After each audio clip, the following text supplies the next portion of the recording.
guys, so we're going to be using a few supplies this week. We're not going to be using too many supplies.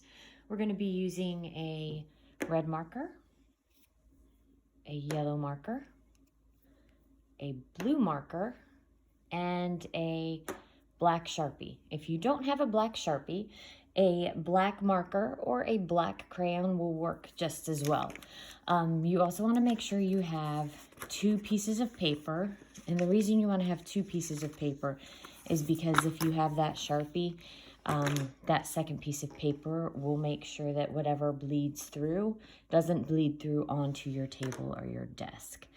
All right, so we're going to be working with our primary colors. Red, yellow, and blue are primary colors. They are colors that exist in nature without mixing any other colors together. These are the 3 colors that we use to make every other color that you see in the rainbow. You cannot make these colors by mixing other colors together. They exist all on their own. So we're going to play with these 3 colors today. We're going to have fun. We're going to make an abstract piece of art, which is it's going to kind of look like an optical illusion, but it's abstract because it's not a picture of anything in particular. It's just a whole bunch of fun designs. So the first thing I'm going to do is I'm going to take my red marker and I am going to make a dot right about here on my paper. You do not have to make it in the exact same spot as me. Anywhere on the top portion of your paper is fine, just so long as you make a red dot, and it's a good sized dot. Actually, it's good because that might bleed through a little bit that I have that second paper down. I made it nice and bright. Now I'm going to do yellow, and I use the side of my marker, my red marker. I'm going to do the same thing with my yellow, just because it fills in that circle much neater. I'm going to make a circle somewhere here in the middle of my paper. Anywhere you pick is fine. And you can make your circle small if you want to, or you can make it a little bit bigger if you would like to. Your circles don't all have to be the exact same size. I'm going to make sure I have it filled in really well. I don't want to see any white through that circle. And I think I got it all. All right. So my yellow circle is a little bit bigger than my red circle, and that is perfectly okay. Now I'm going to use my blue. So I did my red circle near the top of my paper, my yellow circle near the middle of my paper. That means my blue circle is going to go at the bottom of my paper, anywhere in the bottom of my paper that I want to put it. Again, I can make this smaller if I want to, or bigger if I want to. Your sizes for your circles can all be different sizes. And I'm going to go ahead and make this one a little bit bigger, just so you can see that I have different size circles. And I use the side of my marker tip so that I can color it in a lot smoother. If your circle is a little bit wonky and a little bit lopsided, that's okay. This is a fun project. We're not looking for it to be perfect. What I do want to see is that you have colored in your colored circles completely. All right, so I have 3 different circles. They're 3 different sizes. I'm going to put my markers to the side because I'm done with them. That was pretty simple, right? Not too difficult at all. Now I'm going to pull out my black marker and I'm going to draw a line around my blue circle. Now, if you'll notice, I left a little bit of space between the blue circle and the line. I'm outlining my circle or tracing around it. We could call this bubble tracing, which means we're not actually right on the edge of the color. That would be regular tracing. So I like to call this outlining or bubble tracing.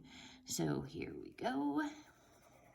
These lines around the circles don't have to be perfect. If you look closely at this one, it's got a little bit of a bump in it, and that's okay.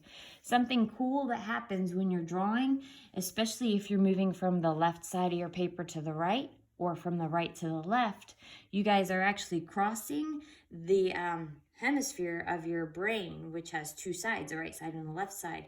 So sometimes when you do that, you get little bumps in your art, and that's perfectly normal and perfectly okay. If you don't like them, just turn your paper so that you're drawing on one side all the time.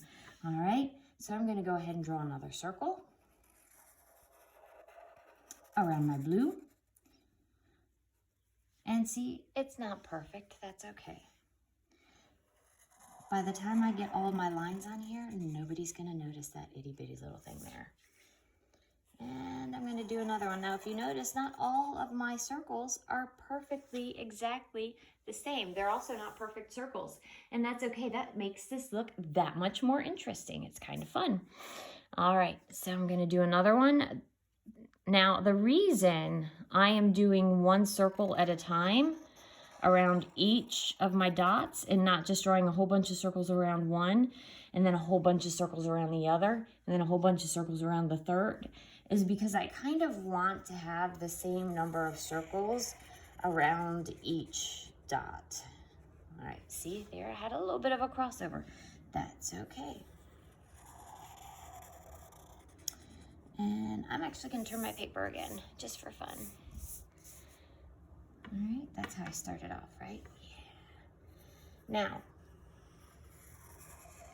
if one of my circles, if one of my lines for my circles were to bump into one of the lines that I had already drawn, would that be okay? It would very, very much be okay. That is perfectly okay. So I'm going to draw a little bit faster here so you don't have to sit and watch as long as you might if I take my time.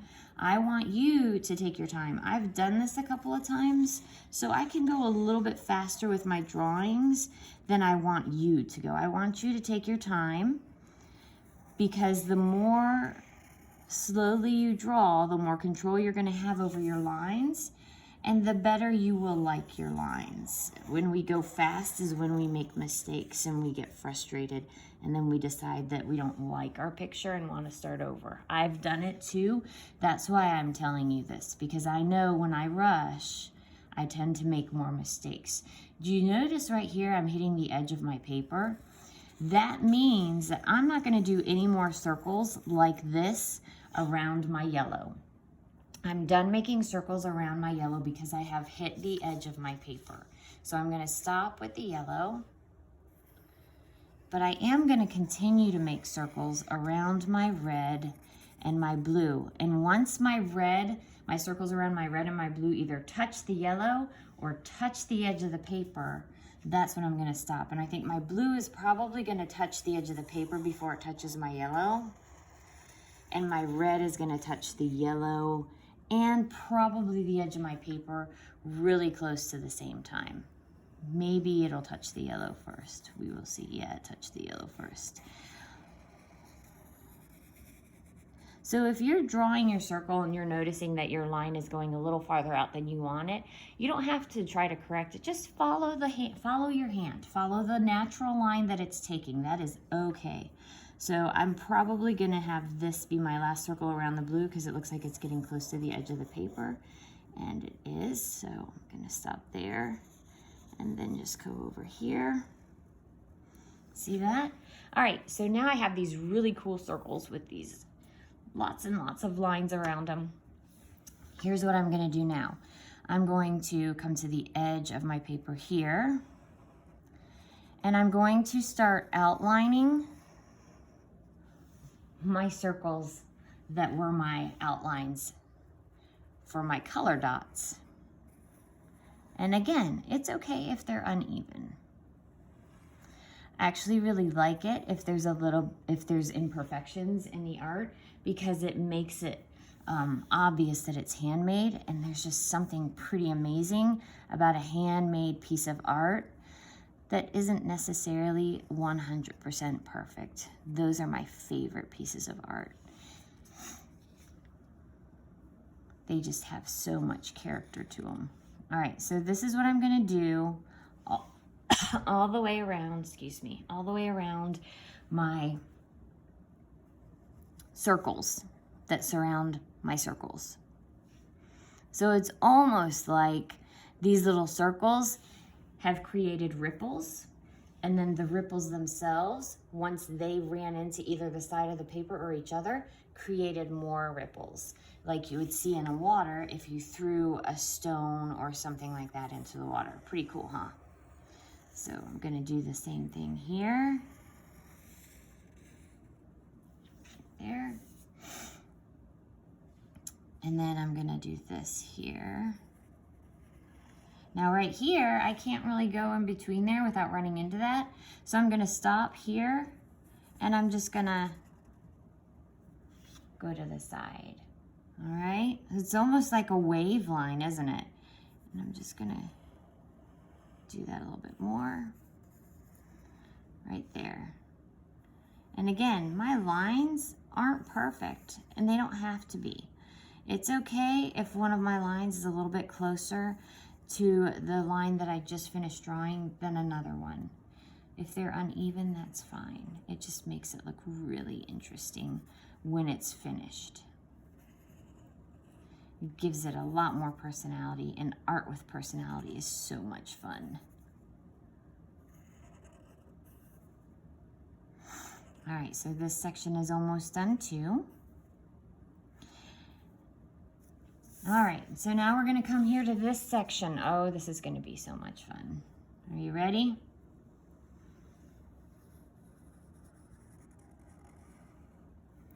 Look at this.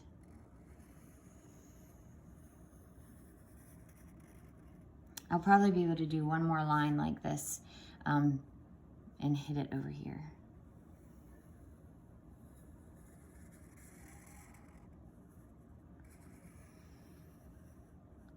There we go.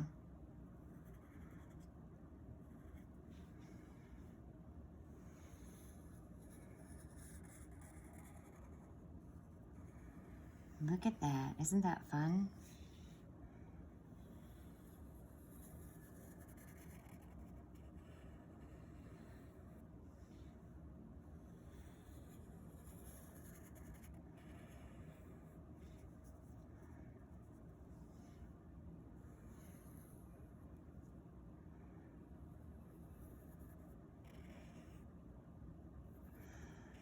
All right, so Miss Armstrong is done with that.